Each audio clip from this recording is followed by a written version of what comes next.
So now let's go on to explain what is regenerative tourism. What is this really? Okay, so I think first we need to analyze a little bit what is to regenerate. Okay, so according to the American Heritage Dictionary of the English language, to regenerate is to give a new life or energy to revitalize, but also, very importantly, to reform spiritually or morally. Okay. So regenerative tourism, and this is a definition that you can find on my thesis if you're interested, is a tourism with a systemic approach that seeks to facilitate a deep and transformative encounter of humans with ourselves, with the other, and with nature. Okay, so it's important to point out that regenerative tourism is often confused with a new type of tourism, such as ecotourism, cultural tourism, so kind of a niche, right? But it's not, it's actually a paradigm which is related to regenerative development and design. And it's a new way of understanding the world and its development, okay? Also, regenerative tourism, its design should be done from the particularity of place. And that's really important because one of the frustrations that we had when we were trying to implement all of these sustainability certifications were that they were far too standardized and they didn't adapt to the particularities of that place specifically. So that's what regeneration does. And it includes, and it must include all of stakeholders and should contribute to building the capacity of the social and environmental systems that sustain life of the destination. So it includes all stakeholders, so it must be co-designed. That's really, really important. And thirdly, it's not just about impacting and compensating the impact. So it's about building the capacity of the social environmental systems of the destination. And thirdly, it ensures the development of us humans in co-evolution with nature, considering in its design and implementation process, not just the three pillars, the economic, social, and environmental. So we are adding and always integrating the culture here, but also the political side of it, so the governance and spiritual or worldview. And these have to be completely integrated and seen as very, very systemic.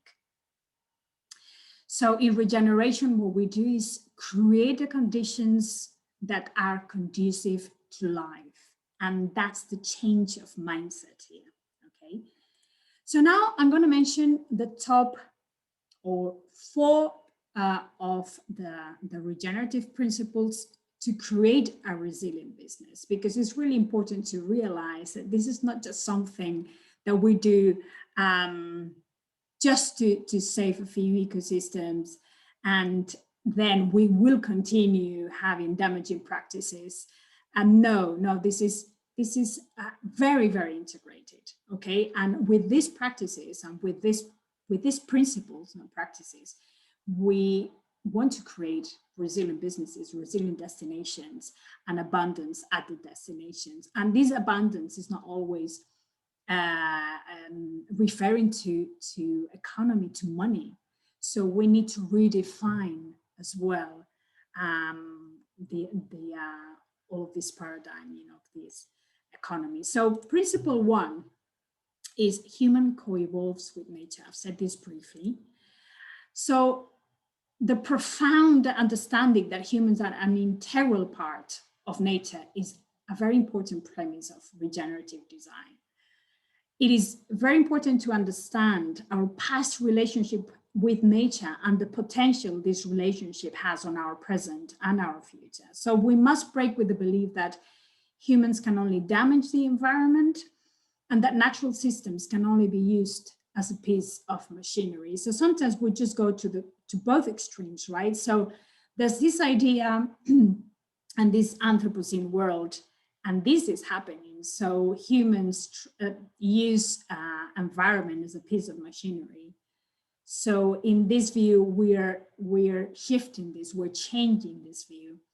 And also we're given the opportunity of this coevolution and this understanding of nature and the patterns of nature and how nature influences us and us nature. So it's a reciprocal relationship, okay?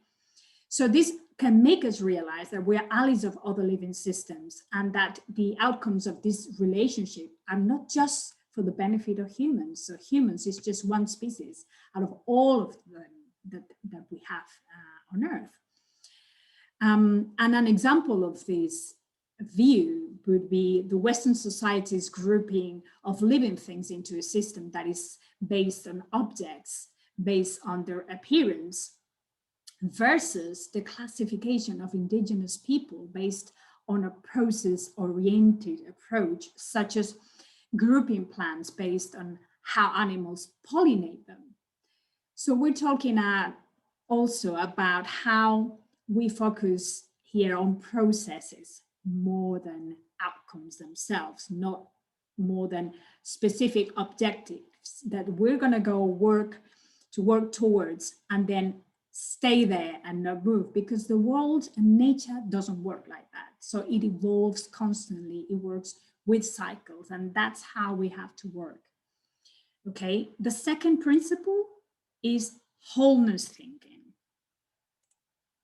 Okay, so as we've seen briefly through the definition of regenerative tourism, so we have the three pillars with sustainability, so the social equity, the environmental protection and the economic viability, right? But is this enough, really? So in regeneration, once again, we're being more holistic, more integral. So we have the environmental part of it, which is the regeneration of degraded ecosystems, the biodiversity and ecosystems above other interests. We have the social part of it, which is inclusive and equitable societies, participatory, proactive. Okay, then we have the economic part of it, which is fair and equitable economy for the common good, circular regenerative economy. Okay, then we include the political side of it because it's a very important part, but it's about participatory governance, transparency and ethics. And one beautiful thing about regeneration is that it's a grassroots movement. And it can happen because in humanity, when we put our mind to something, changes and beautiful changes can happen. Then we always include the cultural side of it, which is this rescue of cultural diversity and local knowledge, transforming this knowledge into wisdom to assure a better future with greater possibilities of adaptation. And then we go on to include the spiritual part of it, which is talking about values, about ethics, about a society that cares. And then so we go on to move from this fragmented model to a more systemic model.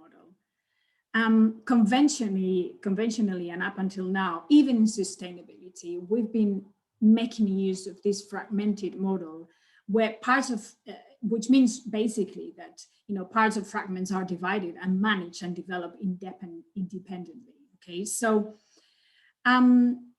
we start to move and we're starting to move towards, as you know, the sustainable development goals. And these are very noble goals that we need to achieve. But then we realize that they cannot be achieved independently because there isn't one without the other. Okay, so it's really important that we have this systemic view. So on this illustration in the middle, done by the Stockholm Resilience Center, they integrated the global goals together and definitely illustrated this biosphere foundation for global sustainability and how food links to every one of the global goals. Okay, so it implies that economies and societies are seen as an integrated part of the biosphere. So this model is already shifting our development paradigm away from the current sectoral approach in which social, economic, and ecological development are seen as separate parts. And we are now moving towards a global logic in which the economy serves society to evolve within the same operating space of the planet. So the economy serves society and not the other way around. Okay, so in regeneration, we start from this point, the systemic model. Okay, this model. So in regenerative design, it's imperative to see the world as a whole, or at least in terms of closely interconnected relationships and systems. So it is this integrative view that leads to a more holistic understanding of how living and non-living natural systems interact and relate to humans and the systems that we have created. And for regenerative development, a systems-based approach is essential. So everything built, such as buildings, for example, in tourism development, is not considered as individual objects, but it's designed to be part of a larger systems. Okay, so we always need to take into account. So even in when you hear about this is a sustainable building, or this is a sustainable project, and it's the same with regeneration. So one thing cannot be regenerative, one thing cannot be sustainable if it's not thought and planned and created in relationship with everything that surrounds them, with all of the systems that create that destination. Okay, so we always need to realize that we are part of a larger system. Okay, so rather than a collection of things, a regenerative design develops energy systems and networks of processes that are dynamic and constantly structure and restructure the place. So there is a really nice book that explains all of this by Regenesis groups, Regeneration Development and Design, that I really recommend, and explains a lot about this. This picture is the miscellaneous funds. So this is a very good example of, they're individually, genetically distinctive, but they connect and they share resources and information very quickly. So, for example, if insects come, that information is immediately passed on to other insects to produce biochemicals. So because of that, 95% of trees depend on sustaining themselves through nutrients and water. So what is that telling us? What it's telling us is that in this a very clear example, one cannot work independently, so they work together as a whole, and they share nutrients. In forests you see that the trees share nutrients and one helps the other. So that's how nature works, and that's how we start understanding how we need to imitate the patterns of nature and apply this to organizations. Principle 3 is living organizations. So what does that mean? Okay, so human organizations have been understood so far as machines, but they're actually living systems. The living systems theory was first developed by Rudolf Steiner, who is an Austrian philosopher, and divided them into 4 different levels. And Bernard Levergaard took this to organizations. So on this picture, we see a man or a woman. And then we see these parts, the thinking, the feeling, and the doing. And this is always present in regeneration, okay? And they work constantly. So that's why there's this infinite symbol, right? So we're thinking, we're feeling, and we're doing. So we're not just concentrated on doing. So we always go through all of these 3 stages.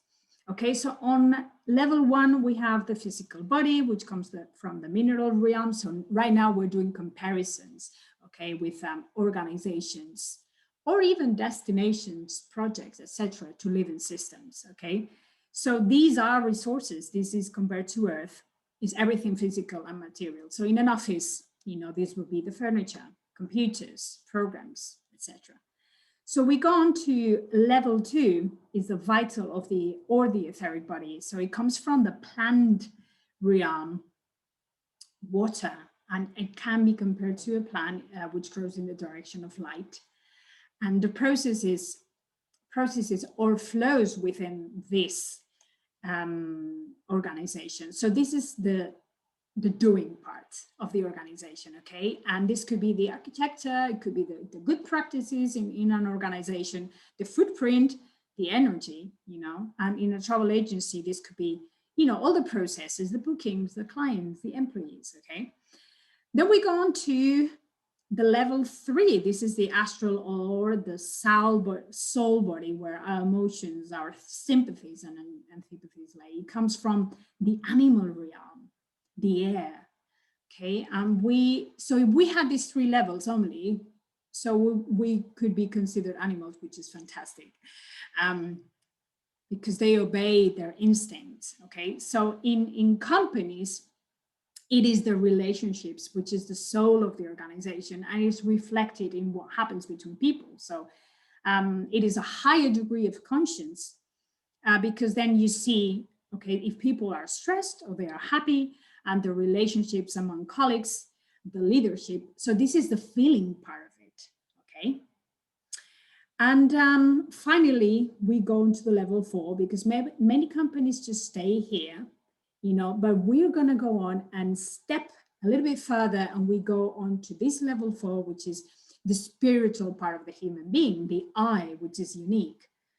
So this is the human realm, the fire, okay? So this is the only element that needs to be created and maintained alive. So it is the identity of the organization, such as its cultural and values. So its mission, its vision, the goals, even the attitude that you see in the organization. So this is the level that reveals the essence and makes the organization unique. So this is the thinking part of it. Okay, so the identity, the purpose, that coherence even. And then we have, it's very, very important in this process of living organizations to realize that we need to align the individual vocation with the collective vocation. Okay, so this is an alignment and coherence of the person with the project design and the place design. Okay. And the principle 4 is designing from place. I've mentioned this briefly a little bit earlier. The sense of place is a very, very important and basic point of departure in a regenerative project or in regeneration in general. So the essence and pattern of the territory must first be considered. And this leads to the design of the project and the design of the experience. And the relationship of visitors to the place must always be in accordance with the local feeling. So we need to harmonize this. So in this planning of regenerative tourism, we must always consider this, okay? So first of all, we feel the place, okay? So we observe what's going on in this place, the history of the place, the feeling that locals have about this place, the connection they have. What's happened here before, culturally, but also ecologically, okay? What patterns can we see in this place? Okay, so we need to really, really understand the essence of this place and potentially create maps, regarding the feeling of the locals, this essence and this sense of place that the locals feel. And then this relationship with these places should be the base for the design of the experience, if we're going to design an experience there, so that this experience is going to potentialize that the relationship of the visitors with that place, it goes in accordance with the local feeling and the relationship of the locals with that place. So doing this, we are linking and we are harmonizing this relationship that the locals have with the experience that the visitors should experience as well. Okay, so we need to really through stories, through experiences, to have the visitor feel this connection with place. Okay, so that's why it's really important to invite visitors to see these areas, to feel our culture and our ecosystems, and to help them feel this connection with place. Okay, and also, and the three relationships in regeneration. So they must feel, this connection with themselves and the relationship with themselves, with the others as well, and finally with nature, as we've said. Okay, so what do we need to be ready for in this era? Okay, so we have seen more clearly now that the crisis that we're experiencing in the world, and what we're really putting at risk with this crisis, is life itself. Okay, so life is threatened by the ecologic and global crisis. So life has two material dependencies, and according to Yayo Herrera, who is an anthropologist and activist and who I really admire, that we are totally codependent. So that the economy and technology are dependent on nature as well, and that we are interdependent. So we have a second territory now, which is our body, that also gets sick and needs nurturing, and historically, has been looked after by women due to the societies that we've lived in for centuries.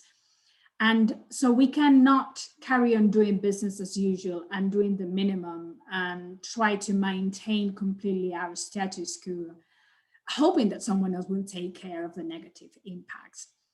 So this shows also that we've been living our lives forgetting about these dependencies. And this pandemic has come to teach us that everything is systemic and that we cannot get out of this individually. So it's very important that we are aware that collaboration is more important than ever.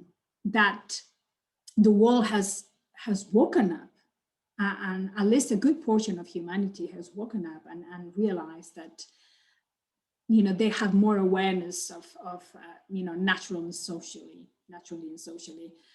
and also so because of this, the demand for sustainability and regenerative practices is strengthening.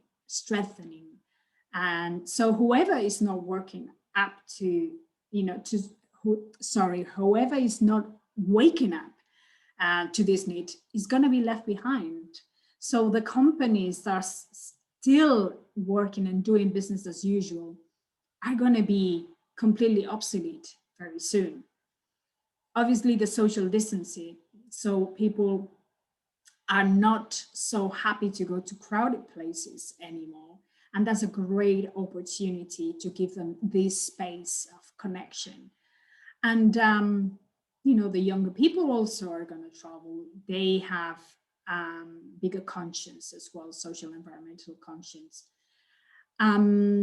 Experts say that more viruses will come, mostly if we don't make any changes, any structural changes, more viruses will come. So we need to be prepared, and we need to think differently. We need to not be happy just to compensate some impacts, adapting to climate change.